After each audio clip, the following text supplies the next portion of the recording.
10 to 20 actual people showing up for the event itself for College Democrats. If you were to partner with a different student organization on campus and had them come to your event, at least it looks like people are showing up, and that again goes with the publicity of things. But I wouldn't say don't let that deter you at all, because even if you get 1, 2, 3 new people at an event, that's still 1, 2, 3 extra people that you didn't have before. And I'd say keep pushing forward and don't let it discourage you. I would say the same thing. Don't let it discourage you. I think just promote to the best of your ability of events happening. Social media, flyers, tweeting. Well, yeah, like any form of social media. And partnering does help a lot, because when we started last year, we had a Women in Politics forum. We had a lot of our female congressional candidates come in, and for U.S. Congress and State House. So, but with partnering up, we increased the turnout a lot, because we normally have 20, 25 members at our meetings, but with partnering up with different clubs, we expanded the turnout to 60 people, and that was a really good event.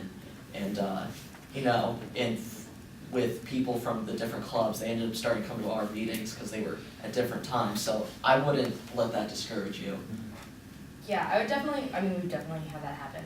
Just sometimes an event just doesn't click with people in your college, and people just don't come, and that sucks. But I would say definitely don't let it discourage you. And if nobody shows up, nobody shows up. But I would say promote to the best of your ability. Definitely partner with other organizations is a big thing.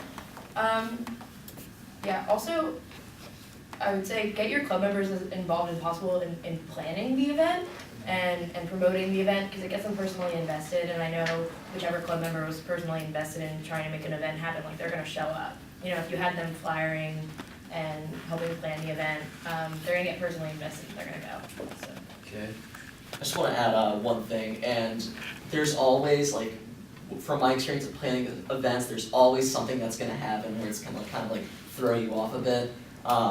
When we hosted John Fetterman when he was running for Senate last year, we had our big auditorium planned out, but we had everything ready for him to speak, and 2 days before, Westchester was hit with a blizzard, so we were kind of thrown off in putting out flyers for promotion, even though we were doing this through social media.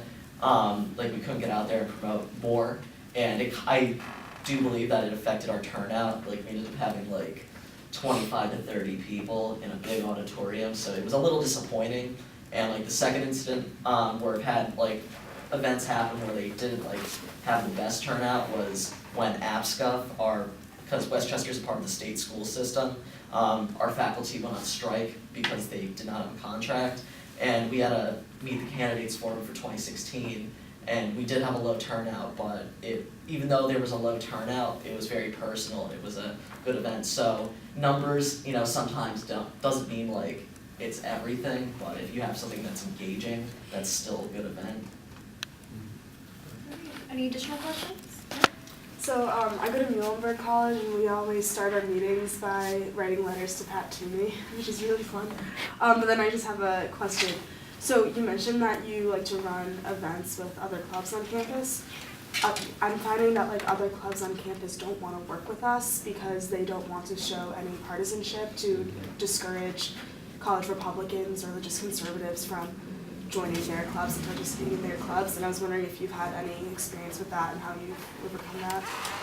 Definitely. And again, I think this is an issue that varies based on your political makeup of your college.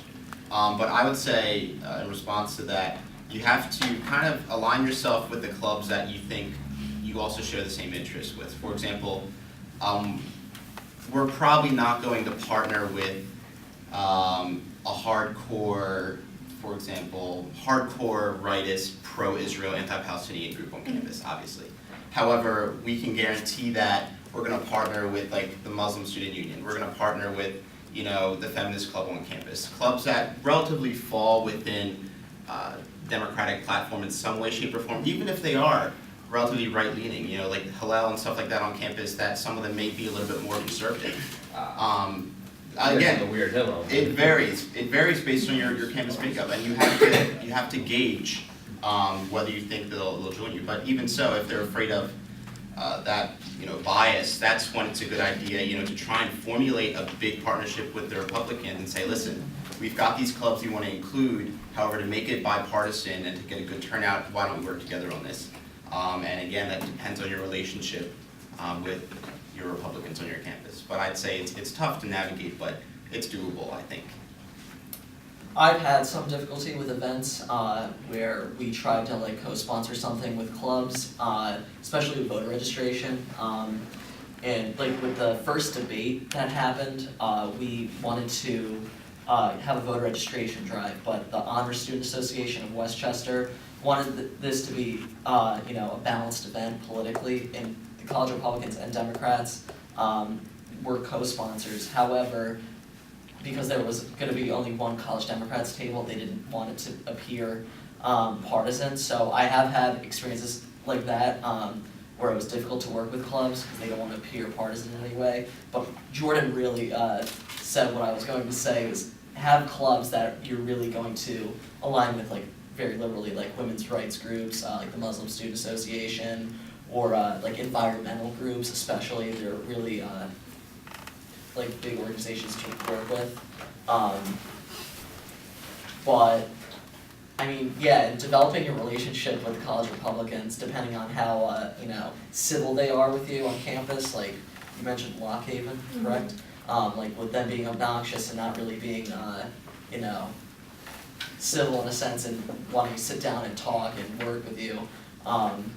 Yeah, I think developing a relationship there and have like balanced events would be good too.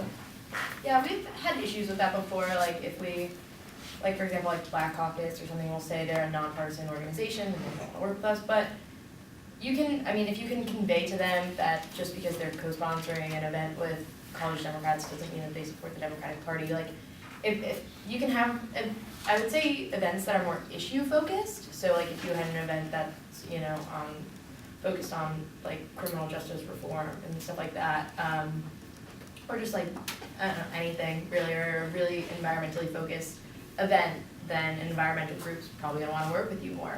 And so I think having events like that definitely would bring those kinds of organizations more into the fold, even if they're skeptical about being partisan, and just explaining that to them, like, we need to support the Democratic Party, but you do support this issue and we do too, so. Anybody else have any further additional questions or?